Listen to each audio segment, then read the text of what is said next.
welcome to another Cow Daily.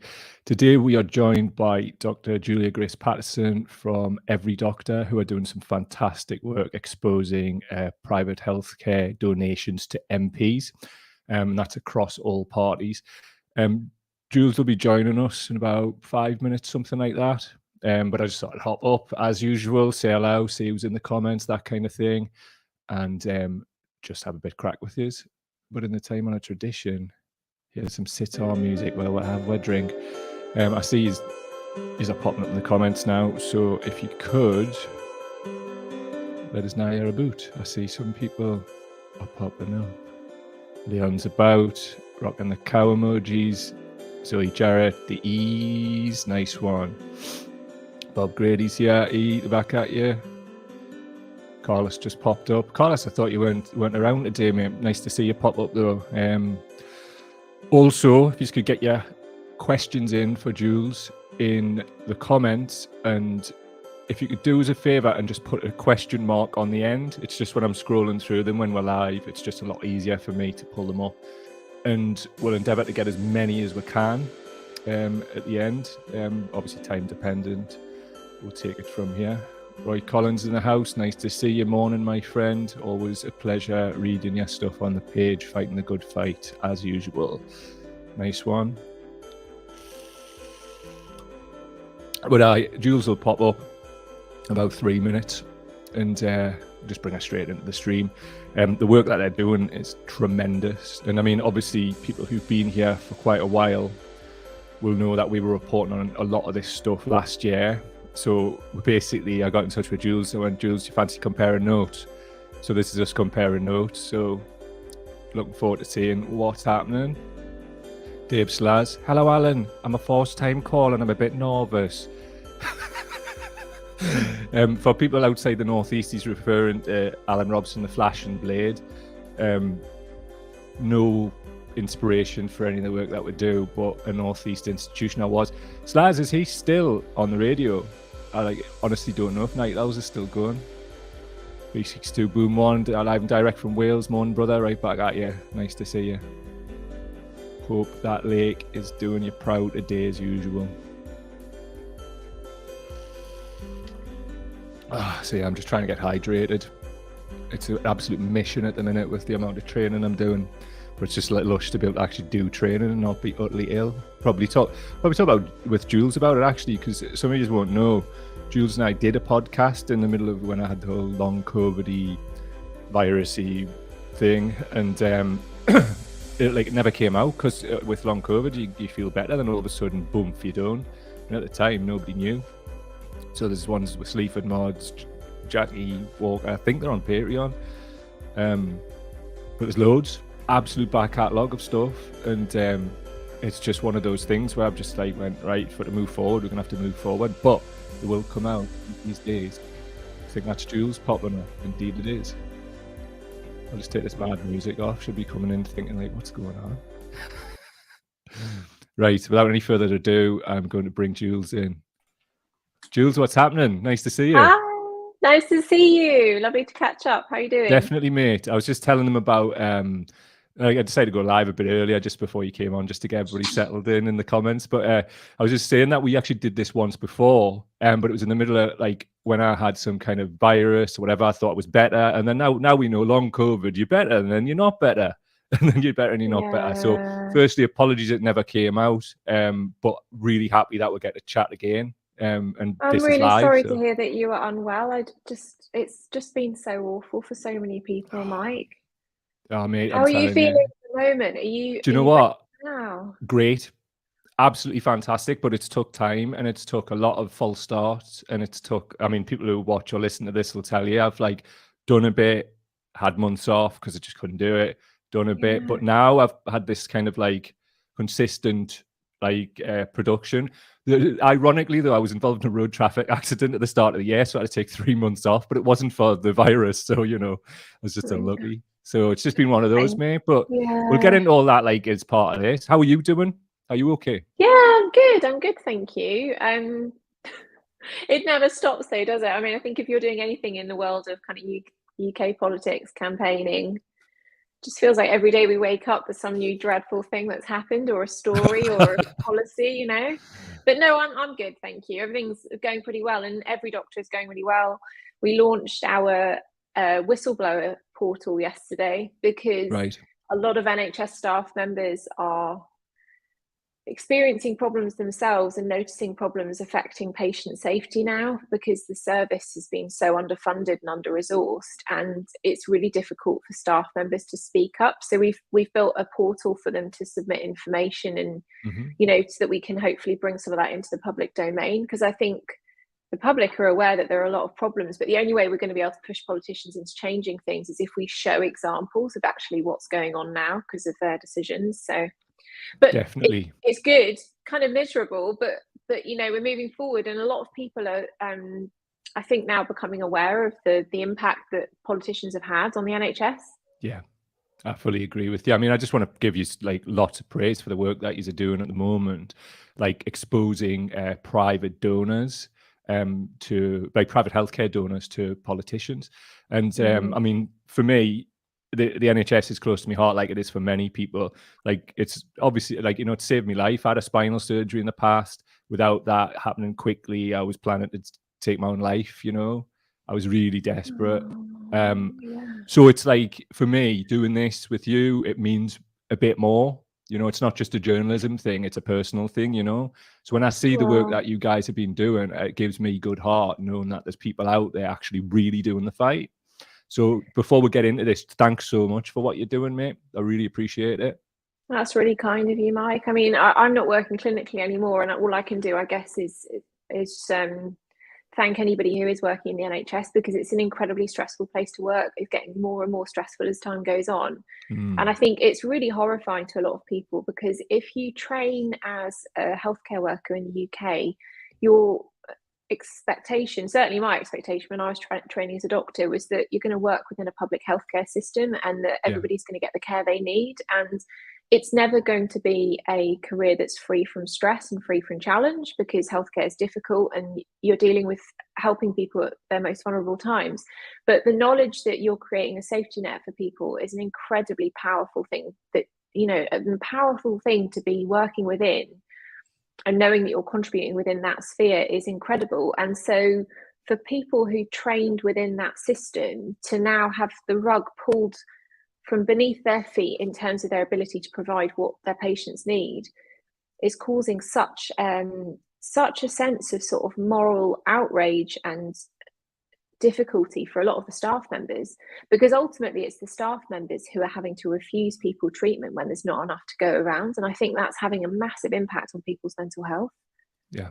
Yeah, I fully agree with you. I mean, like, obviously, I know people who work in the NHS as well as having been a patient in the past, and it's grim, absolutely grim. And also, I really object to the fact there's no mental health support being put in place. The pandemic's not over, but after the sort of, you know, the concerted block that's went on, Yeah, and then they've just been thrown to the four winds. It's disgusting. I just think that's no way absolutely. to run a civilized country, just to like expect people to just keep working and working when they're so understaffed. I mean, Yeah. for me, they're just like saving up like PTSD on a mass scale. We need to be Well, like, yeah. sorry, you It's go ahead. really terrible. No, it's really terrible. I mean, during the height of the pandemic, we were hearing from doctors who were working in these extraordinary conditions, and obviously their primary concern was always their patients, and a lot of people were making these huge sacrifices, but those things do take a toll on people. Yeah, And we were hearing from doctors who were having suicidal ideation, having, you know, really scary thoughts, and continuing to go to work. And a lot of those doctors were forced to pay themselves privately to get the counselling or whatever it was they needed. yeah, And I mean, they were the fortunate ones in a way, because they could afford the private counselling. There's a lot of people out there who can't.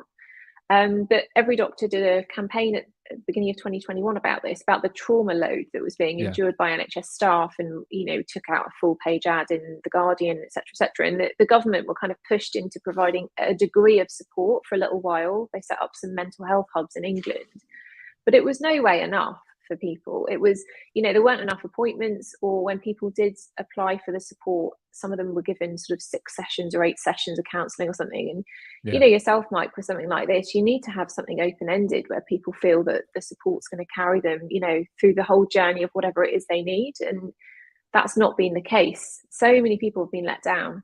And I don't mean to put anyone down who is providing that support, because there are some fantastic charities and organisations out there. Like there's something called the Practitioner Health Programme, which supports NHS staff members when they are having difficulties. So what is there, and the staff doing that are incredible people, but there's not enough, basically. It's not enough.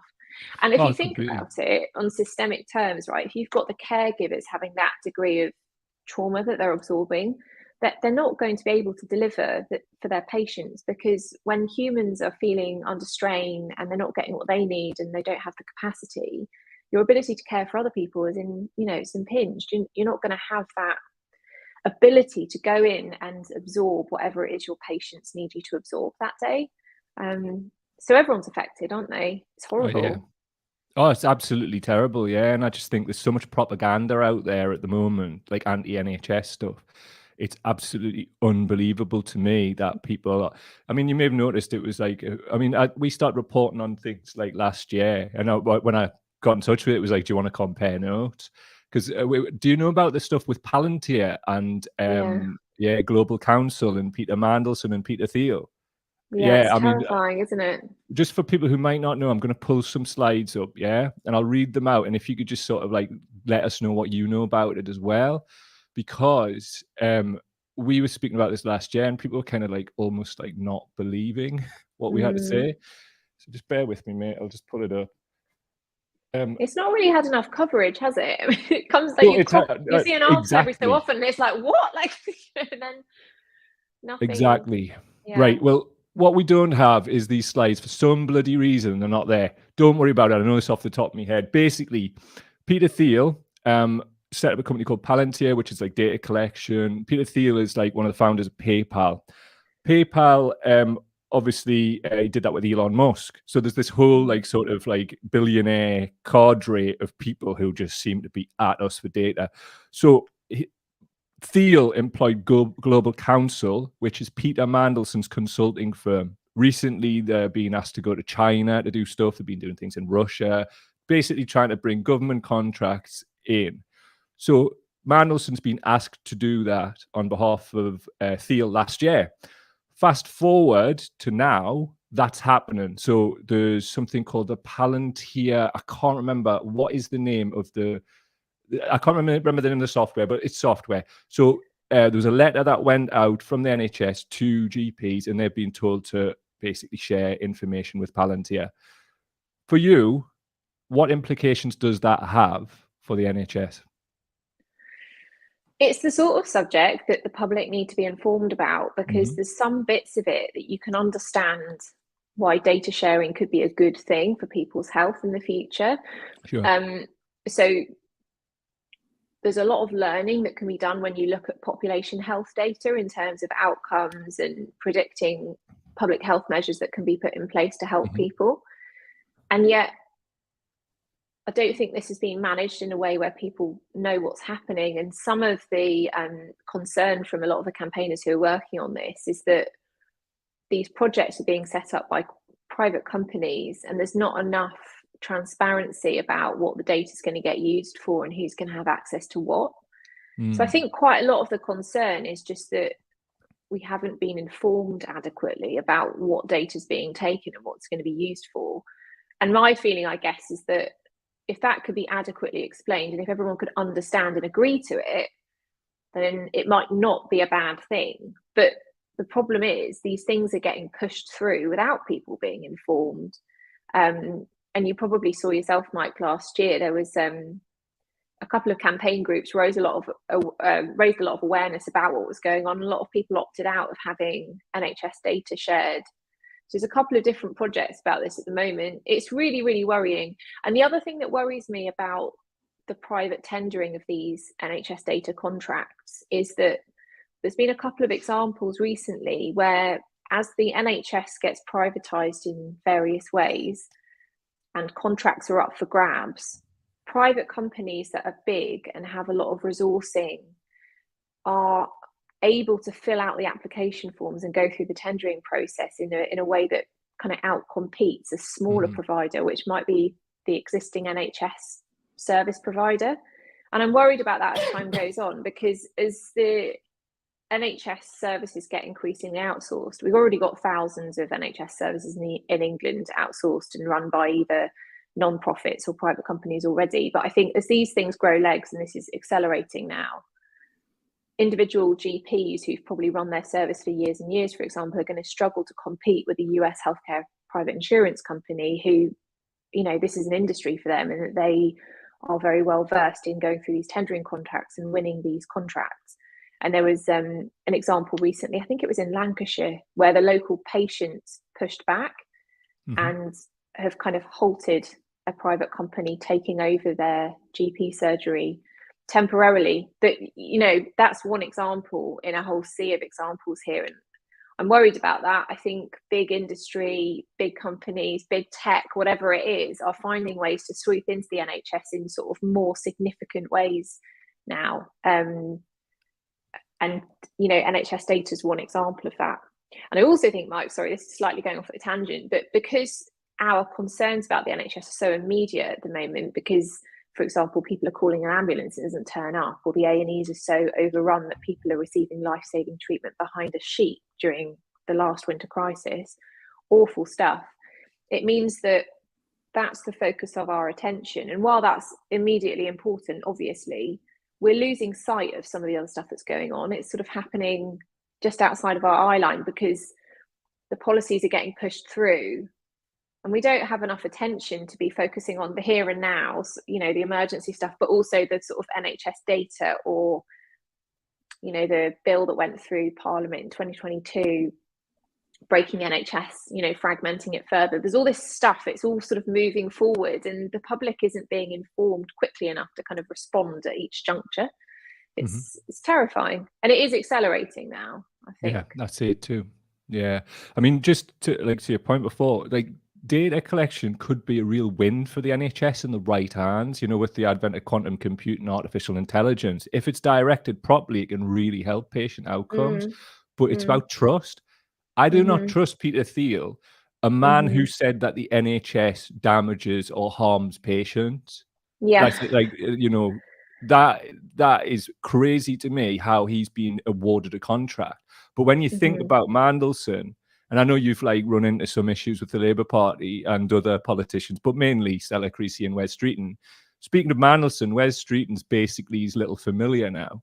So, like, from the Spectator, for audio listeners, this is Wes Streeton. We need the private sector to help reform the NHS. This all started happening from last September and around that time, and there seemed to be a concerted effort in the media to put these kind of like chipping away. We need the private sector to help out. And as we covered at the time, and you'll know this yourself, like, there's not enough. Where are you going to get these staff from? Because quite a lot of the private sector draw staff from the NHS, like surgeons and other people. So, do you know if Streeton's actually been questioned directly about his so-called plan for the NHS? Because I don't.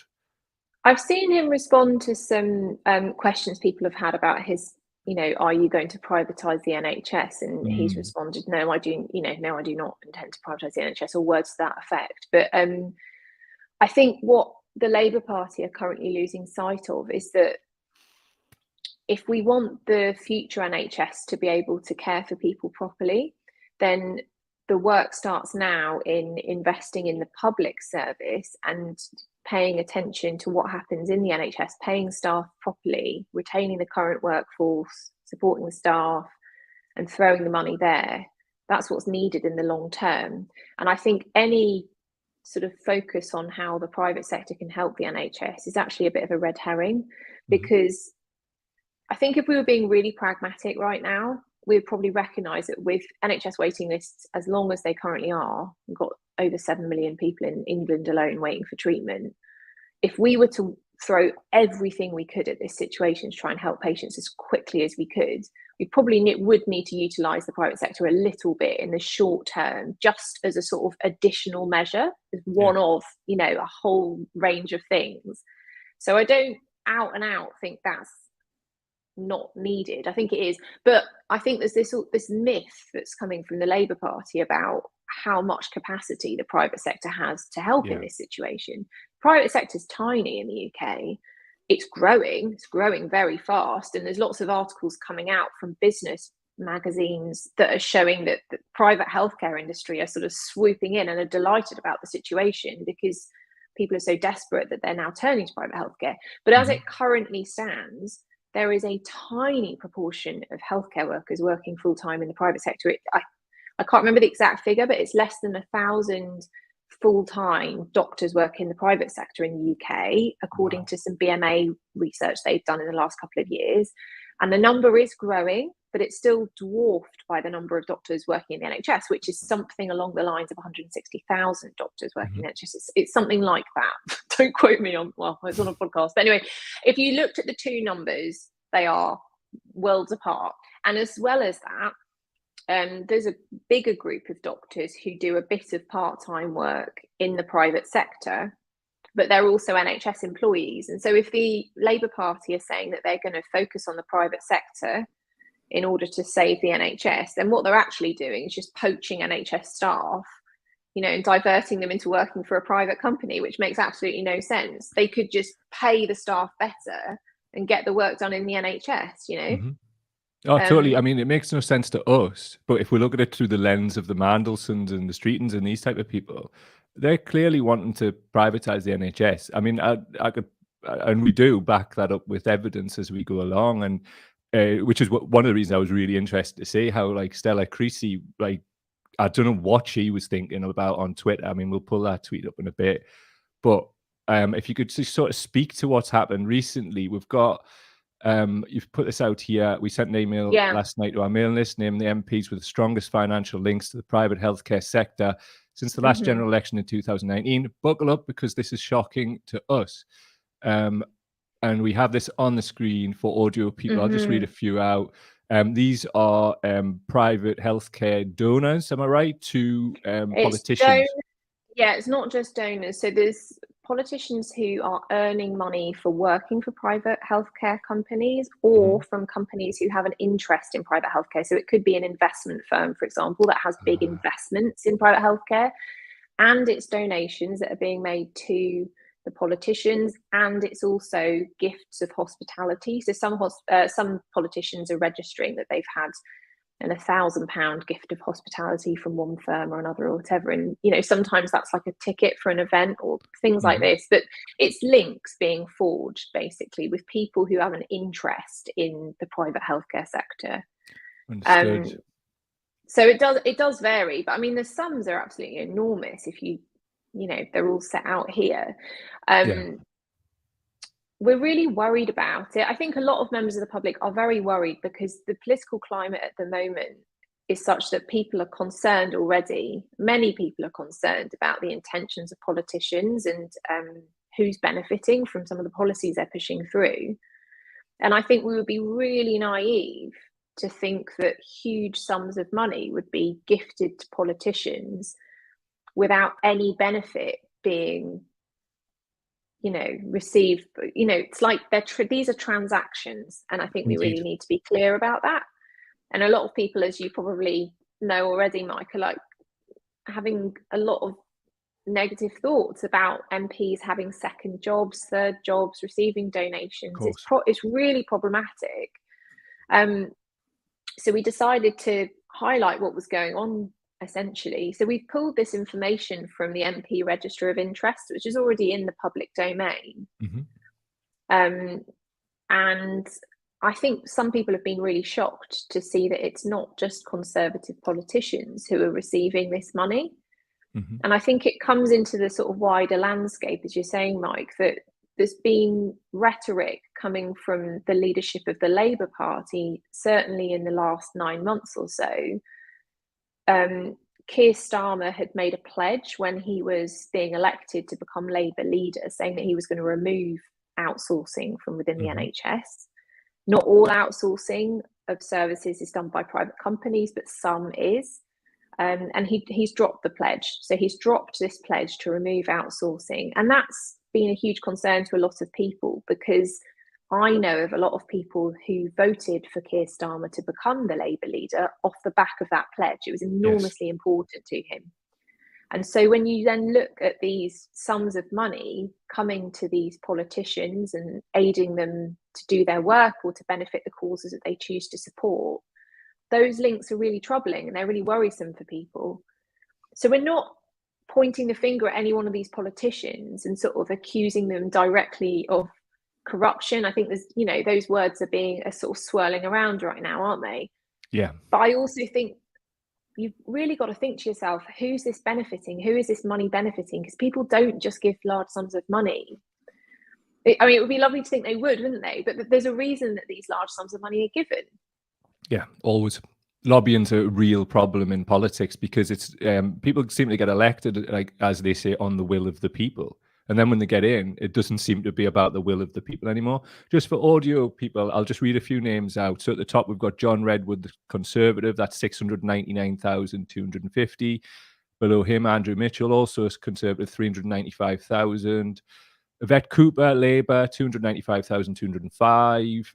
Wes Streeton, 193,725, also Labour. Keir Starmer, 157,500. Tom Tugendhat, another high-profile Tory, 140,000. So they're about it, aren't they? And as you say, they're not. There's no such thing as a free lunch. We all know this. Well, there's a reason that they stopped doctors from being able to accept, you know, free holidays and all the rest of it a while back. And it's because, unfortunately, these things do build influence. You know, any link does. Personal relationships matter as well. You know, and I think it's really problematic. Just to mention that those figures that you just read out, Mike, they're cumulative, so they're since the last election. So some of these politicians are receiving annual sums of money from these donors, etc. It's almost worse. It's got to end. I mean, and I think sometimes we can get drawn into these little minutiae arguments of, oh, but, you know, and we've had lots of emails from MPs who don't want to be on our map, right? They don't want this information shared. They find it problematic. They're attacking us about it, right? Ultimately, there's a reason that the MP Register of Interests exists. Yeah. You know, and it's because it's being deemed to be information that should be in the public domain, and we're sharing that information. We feel that any link, any transaction is worth talking about right now at a time that our public healthcare system is collapsing. And in our view, if you follow the money, which is what we're doing, you need to look at the source of that money, where the money is coming from, rather than where that politician chooses to spend the money. Because some of the pushback we've had from politicians, not just on Twitter that we had from Stella Creasy, but we've also had a couple of politicians contact us via our inbox, you know, with, you know, basically saying they don't want to be on the map. Yeah. And their reasoning for that is that they explain to us where they then have directed those funds. So some people who receive donations, for example, might hire an extra team member for their office, or they might support a project. Or indeed, in Stella Creasy's case, the money that she was given for speaking on a panel, she decided to give that funding to a charity, and she did that at source. So she didn't receive that money, it went straight to a charity. We've been really clear and upfront about the fact we totally accept that. But you've got to ask yourself, why did that insurance company want to have a politician speaking on a panel? Mm-hmm. And you've also got to look at the wider benefits for a politician of their own ability to direct funding towards a cause of their choosing, because all of this is transactional and all of it builds influence. And so I really reject this idea that we're attacking any one of these politicians. I think we're providing a commentary about the state of our political system and the fact that money is able to come from private hands, sometimes from sources who would have an interest in particular policies being pushed through, and that money is being directed to politicians who are given power, because money is power, you know. And so even if you decide as a politician that you're going to hand that power to something that the public think is a good thing, like a charity, you've still had that power. It's been up to you, right? And we're questioning that. That's the thing, I think. To your point, on a larger level, there was a funder announced for Labour this week of up to 5 million, and I think he was one of the guys who started Autoglass or something like that. It's not important. That's not even important who his name is.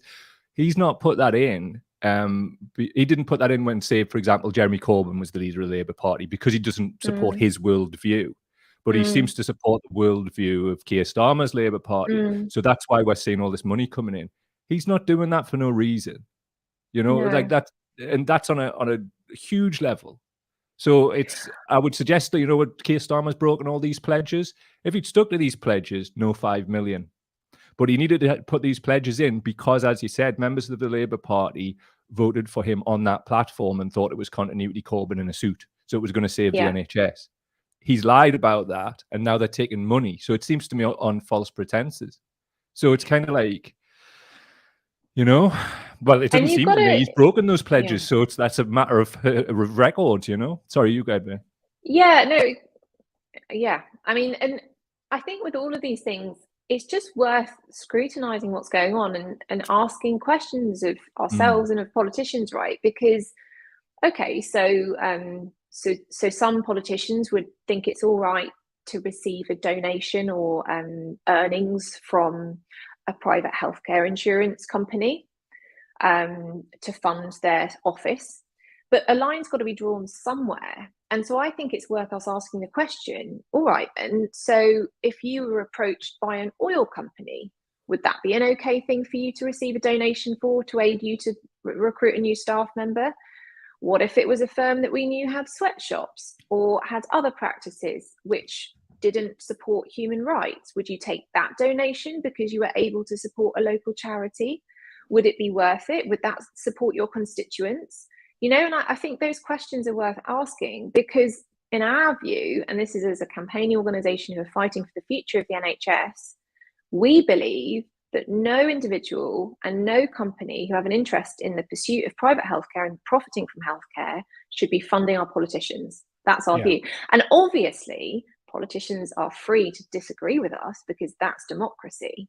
But we're not attacking them. We're sharing facts and we're asking questions. And in my view, any pushback from a politician who doesn't want to have that conversation, that's problematic. Because if you choose to go on social media, if you choose to utilize that platform and speak to people and promote the things that you think are worthwhile talking about, you should be open to having other conversations as well and answering questions. Because in my view, as a public servant, that's your job. So that's my opinion on it. I think we've got to talk about it, right? And definitely. also, the other thing is, right, if we had a roundabout conversation about all of this, and then the public view was, do you know what, I think that's all right, then we've still had the conversation. I think it's okay to have conversations and ask questions. And it's when you stop asking politicians questions, that's when the problems arise. Fully agree with you. Just for audio people, I'm just going to read out the tweet from Stella Creasy. It's still on a Twitter page at Stella Creasy if you want to see it. The statement that you guys put out, the Every Doctor team was alerted to a tweet by Stella Creasy MP this morning expressing her unhappiness at being included on our map, which details MPs' links to private healthcare.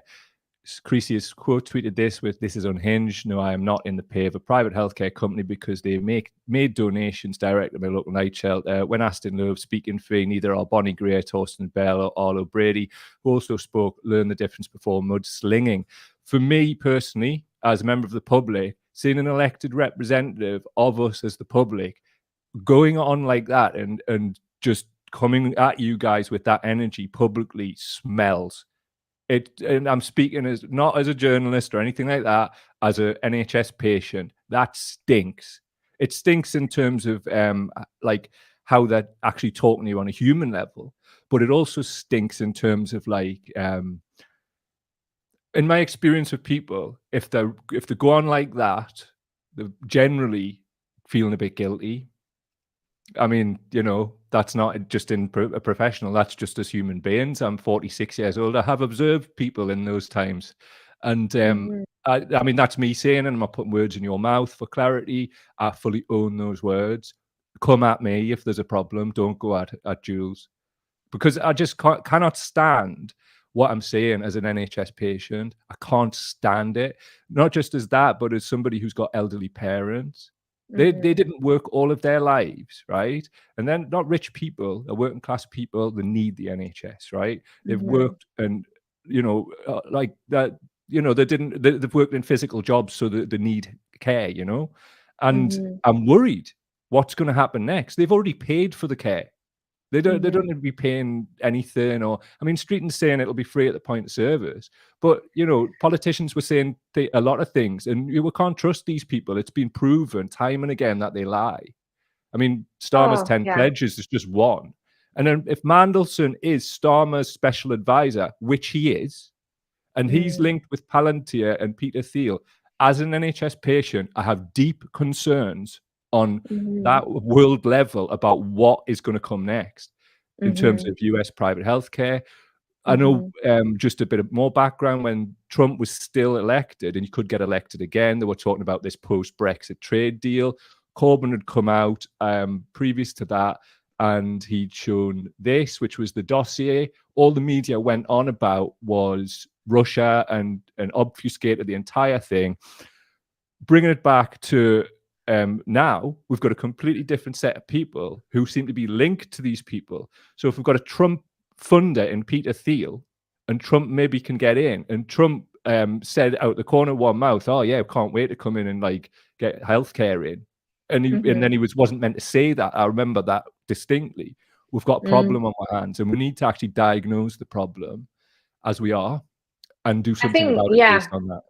We've really got to, I think, as a public, wake up to the fact that the NHS is an incredibly valuable asset, and we see its value in terms of caring for people and providing this safety net for every person, which is an extraordinary thing to exist in any society. It was the first of its kind, and it's also an extraordinary, valuable asset to people who want to make money. Yeah. And they're looking to do that, and they're succeeding in doing that in various ways. If you think about it from the perspective of a private company who works in healthcare, working within the NHS, being able to benefit from a steady stream of public income, which is guaranteed and can create profit for shareholders, is an extraordinary opportunity. And they're taking that opportunity. They're coming in and they're taking public funds to run services, and there are examples of them running services into the ground.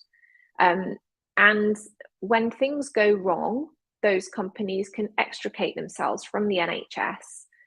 They don't have to stick around. There's examples of companies who have signed these contracts to deliver care for NHS patients. The bureaucracy and the admin involved in them starting these services is enormous, and that's a cost that is absorbed by the taxpayer and by the patients and by the staff. And then when things don't work out, sometimes these companies just walk away because their bottom line, their end goal, their North Star, whatever you want to say in kind of business speak, is to create profit for their shareholders. Yeah. And that's not the end goal or the mission statement or whatever of the NHS. The NHS, in terms of its constitution, exists to care for every person, provide comprehensive equal care at the point of use. And so those two things, those two goals, do not overlap. Creating the profit for the shareholders and creating the best care possible are not always two things which align. And for the private companies, they're going to put the profit first, right? And so who loses out? Well, the patients lose out. We just have to look at the American model, because that's what they're trying to bring in, let's be honest. You know?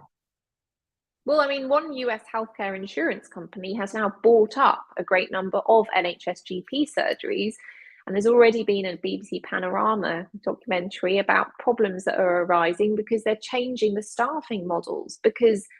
And this is another sort of related but separate problem, the staffing bill for the NHS is very, very high because we recruit and employ some extremely experienced professionals. That's why the NHS for a number of years was the best healthcare system in the world. Yeah. But now, if you think about it, if you think about how a private company would want to run a healthcare system, they want to bring the staffing bill down.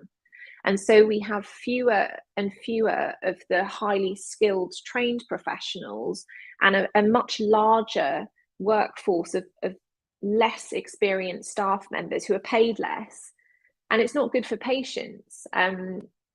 it's happening in various ways, and that's the move that's happening. I don't know if you know about this, Mike, but there's this apprenticeship scheme that's apparently starting in September. It's absolutely ludicrous, where they're bringing in apparently thousands of school leavers into the NHS to train as doctors and nurses to fill gaps, in inverted commas. And on the face of it, you think, oh, what an extraordinary thing. We're widening access to people coming into the healthcare profession. That absolutely needs to happen. It's been far too, squeezed, and we're only getting people from particular social backgrounds, etc. But the reality is there's been no real plan about how we're going to train these school leavers to do those jobs. We're missing 124,000 NHS staff members in England. How on earth are we going to skill up this new workforce? None of the policies make any sense, actually, in terms of long-term planning at the moment. Yeah. But they absolutely don't. And I think that's what it is. It's when I talk about like diagnosing the problem, we need to look at these like world links. I don't like using global because people think you say globalist and that has its connotation. So I'm trying to retrain myself not to, because I've been at this game for 20 odd years and it used to be fine. So, but it's not now. So I will change.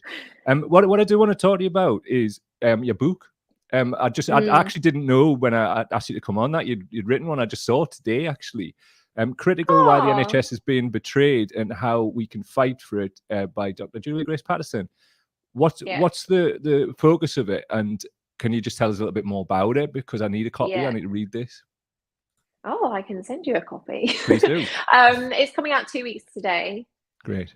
I've been campaigning for the NHS for about 8 years now, and it is such a big topic and difficult to understand. And honestly, Mike, I mean, when I first started campaigning for the NHS, I was really advocating for staff members and their working conditions when I was working in the NHS, and then the impact on patients, because the two are completely interlinked. You can't think about one without the other. And over a number of years, I actually came to understand what was going on with privatisation, how the system's architecture was being dismantled intentionally, and everything that was going on. And it's a complicated topic which isn't explained properly by the media. And so a lot of people have an awareness that things are going wrong and that things need to change. But actually understanding why they're going wrong and how they need to change is really difficult for people. It's not explained to them properly in a clear way, which is simple. And so I was approached by HarperCollins and asked if I wanted to write this book. And it came at a really busy time for us because Every Doctor's got a lot of projects on, and we've been running this big project about privatisation for a while now. And I had a really short deadline to write this book because Harper wanted it to come out before the NHS's 75th anniversary this summer. So I was given 3 months. Wow. And I've got 2 young kids. I remember. And my husband's an ICU consultant. So the whole thing was like, oh, can I do this? And I had a few mornings. I used to, for that 3-month period, I was sitting at my desk 5 a.m. every morning, because the only way I could write this book was to do it outside of my working hours. So I was waking up, it was really dark, sitting at my desk. And for a few mornings, I sat down. First of all, I read really fast history of the NHS. When I was at medical school, I did an intercalated BSc year for 1 year, doing a history of medicine degree to learn about sort of social background of the NHS. And so the first thing I was thinking when I was going to write this book is like, well, why does the NHS exist? Where are we going to start from explaining this? And what I came to the realization after a week or two of wondering how to explain what was going on to people was, it's actually very simple. It's not made to sound simple in the media. It's dressed up in business speak and all kinds of gobbledygook that people can't understand. And the NHS has all these quangos, and there's huge sums of money involved, and there's different names given to all the organizations. So it's difficult to get your head around it, right? But actually what everybody needs to get their head around, I think, is that there was a service that was constructed 75 years ago in the wake of the Second World War. And it was constructed because people in our society decided that they had had enough, and they wanted to provide care for every single person in our society, regardless of their background, regardless of their ability to pay for that treatment, because there was a recognition coming out of the war that we were only going to build a good, progressive, fair, equal, caring society if every person could be cared for. And that is the basis of the NHS. And over the last 4 decades, what has happened is politicians have pushed through reform after reform that have broken the architecture of the system up and have introduced privatisation in various ways and have corporatized a system that used to be a fully publicly owned, publicly run service where people would just be treated at their local GP surgery or their local hospital, and they knew what they were going to get and they knew the staff members.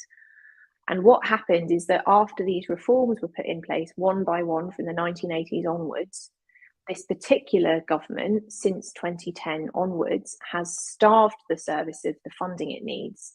And so it has revealed all of the systemic cracks that had been created by all of those reforms. And now the service is collapsing as a result of all of that. Yeah. And what the public needs to understand is that the government are failing the NHS constitution. They're not given carte blanche when they take on the running of the NHS. When we have leaders elected to run the NHS, there is a strict constitution they are meant to be following. And that constitution has huge public support and has done consistently for the last 75 years. People believe in there being an equal, comprehensive service that's free to everybody at the point of use, right? And politicians have created a system now, what's happened last winter with people dying before ambulances arrived. Up to 500 people died this winter per week because they couldn't access the urgent healthcare they needed. Wow, I didn't know that. Can I just pause there? 500 people a week? Yeah. And I'd look into this stuff and what the hell, man? Like, what the hell is going on here? Those are people's, like, family members, man. Yeah. People calling ambulances because they had a heart attack or a stroke or they had a bad fall. We heard from people within our own network. We run a big network of doctors. Heard from GPs who were saying that elderly patients were turning up at the surgery 3 days after a terrible fall with a broken hip, and they'd called an ambulance and they lived on their own and no ambulance ever came. And so several days later, very, very unwell, they're turning up at the GP surgery, not sure what to do.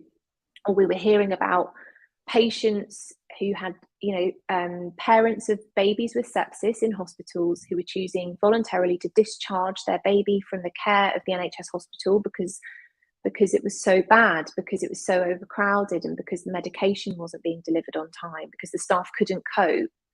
We heard of stories this winter, Mike, where elderly people who've had a stroke are sitting on a chair in an A&E department for more than 24 hours without any active treatment because the staff can't get to the person. There's no bed for them to sit in, or there's a hospital bed pushed up against an emergency exit, or there's a bay of 6 patients with a 7th patient in the middle in a bed, so no one has a curtain around them. And imagine, being really, really unwell and having no privacy when you're potentially dying.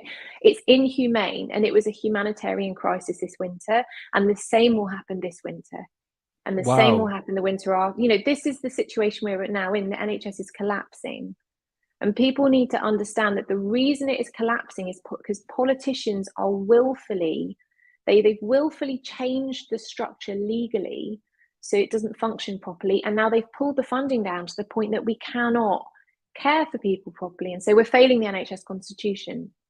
And so, sorry, that was a very long-winded way of explaining that the book sets out the fact that there is now a widening chasm between the constitution, which is what we are supposed to be providing for people in this country, and what is actually being provided by politicians. And so the function of the book is essentially to propose the question to politicians. We either now need to hold a public referendum where you ask the public if they would like to continue with the constitution as it currently stands, with a free, equal to access service, comprehensive care for all, or you radically change things and you radically invest in this service so that you can fulfill those principles. Because at the moment, they're getting away with it, Mike. They're getting away with not fulfilling the constitution. And you're right, it's bad because political leaders often get elected based on promises they make to the NHS, and then they don't fulfill those promises. And who loses out? Who actually dies because of those political decisions? Well, it's patients. It's everyday, normal people who pay their taxes and who trust politicians who say that they're going to help them. And I think it's really, really wrong. I'm sorry, that was a real rant. But I get incredibly upset about this. When I was recording the audiobook, I actually started crying when I was reading out the last chapter. In fact, I feel like I'm going to cry now. I don't blame you, mate. It's absolutely devastating. Yeah. Because the people who aren't being heard the people who are being most affected by this, Mike, are the most vulnerable people in our society.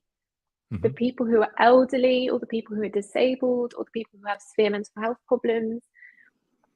And you don't see their stories in the papers. You don't hear their voices. But they're the people now who won't access what they need.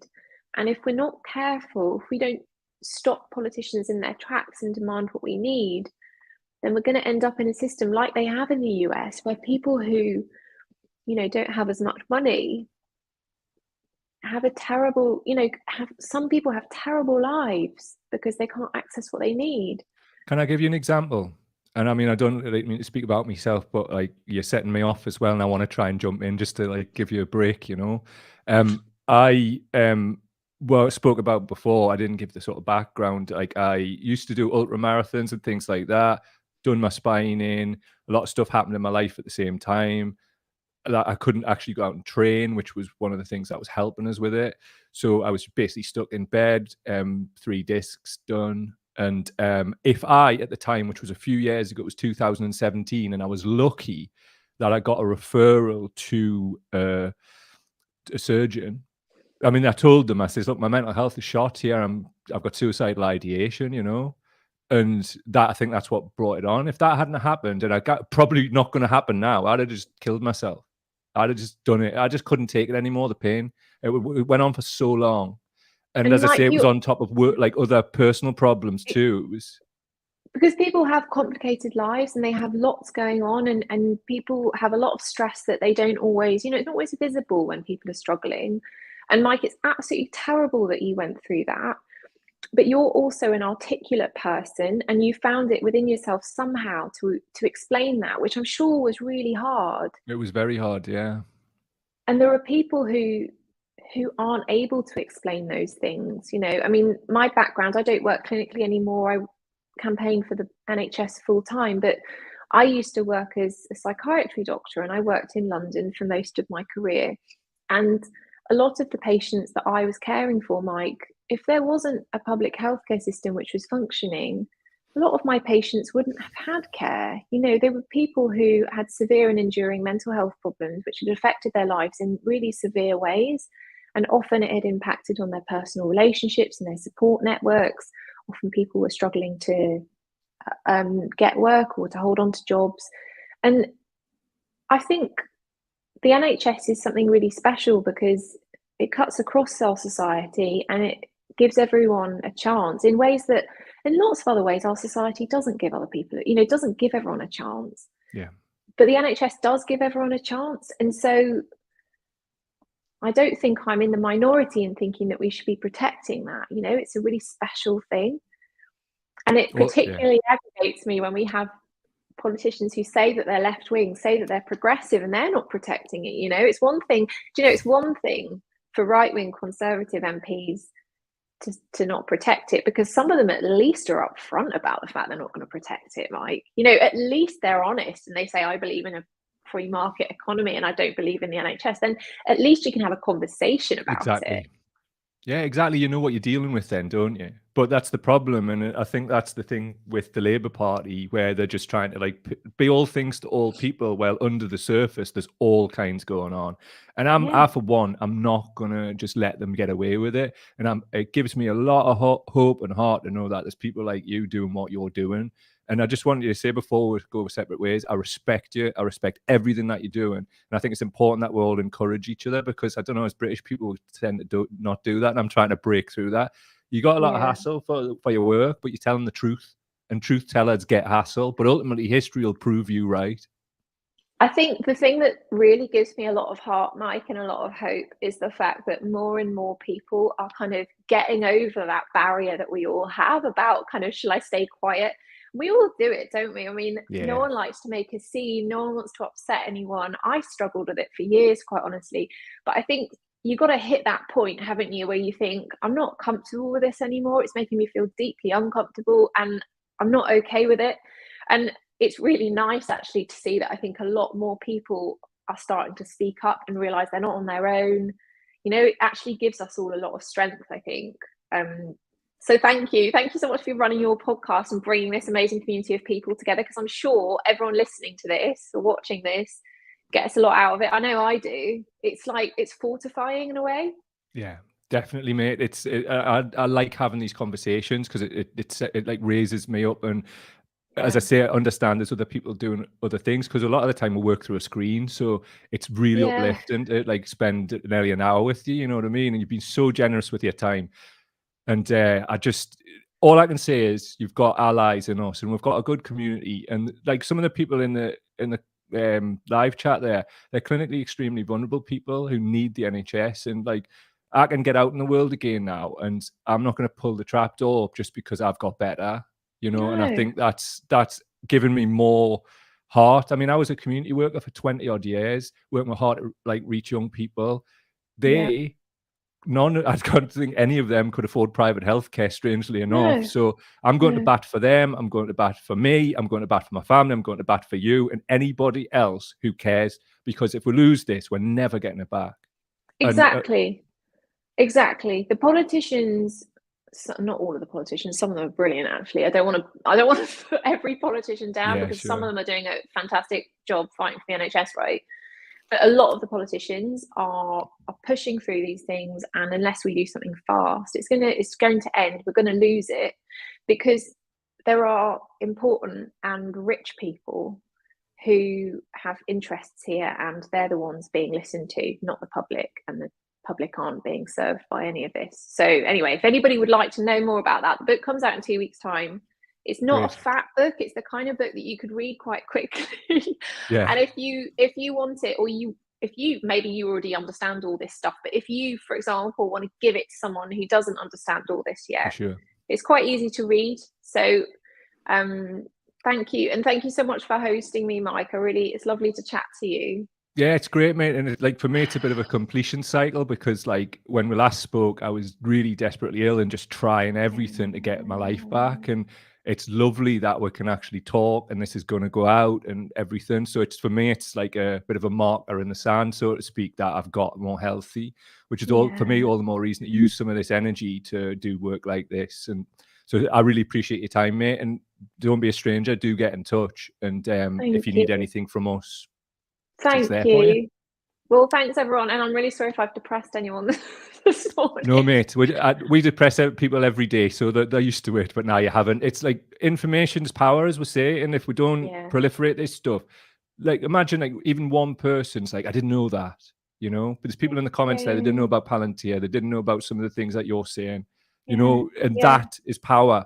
They can then take that other people, like verbally, like you say, pass the book on.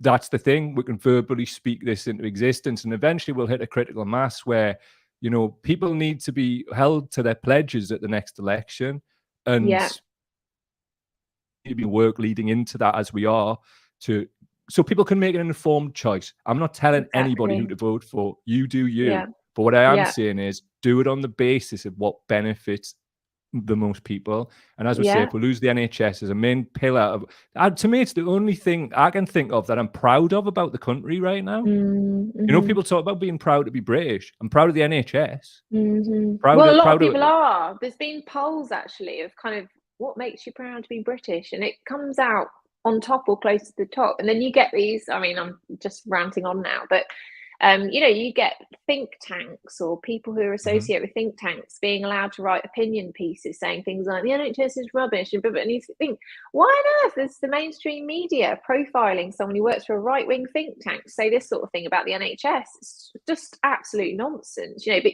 Yeah, as you said at the beginning of the podcast, Mike, some seeds of doubt are being planted, aren't they? And unfortunately, because the NHS is collapsing, and because a lot of people are getting a terrible service at the moment, not due to the staff doing everything they can, but I mean, there's a lot of people getting poor care right now. yeah, So people are looking for answers. And if you open the papers and you see something that says it's crap, we should replace it with a healthcare insurance system, for some people, they are looking for solutions and they take that seriously. So we need to be pushing back against it, like you say, giving people the information they need, which is factual. So, definitely. I mean, that's what it's about. Give people the evidence, and people can do yeah, whatever they want with it. I think that's yeah, just what we're trying to yeah, do. I would never, ever try and impose my will on anybody. Like, all I want to do is just say, this is how it really is. Now Yeah. you do whatever you want to do with that. Yeah. Mate, we're coming up with an hour here, so I'm gonna let you go. But I could honestly talk to you all day. Do you know what it is? I had 20 questions written down here, and you're so easy to talk to. I just sacked them off and just had a conversation. Oh, well, it's really lovely to chat to you, Mike. I agree. It's lovely. You're great to talk to, and thanks so much to anyone who's listening or watching and offering comments as well. Because all feedback, all discussion is good, isn't it? It's beneficial. We all learn from each other. Definitely. All right. Thank you so much, Mike. There's some reactions outstanding. Sure, well done, all involved. I just want to point out Stephen there. He's just got out of hospital.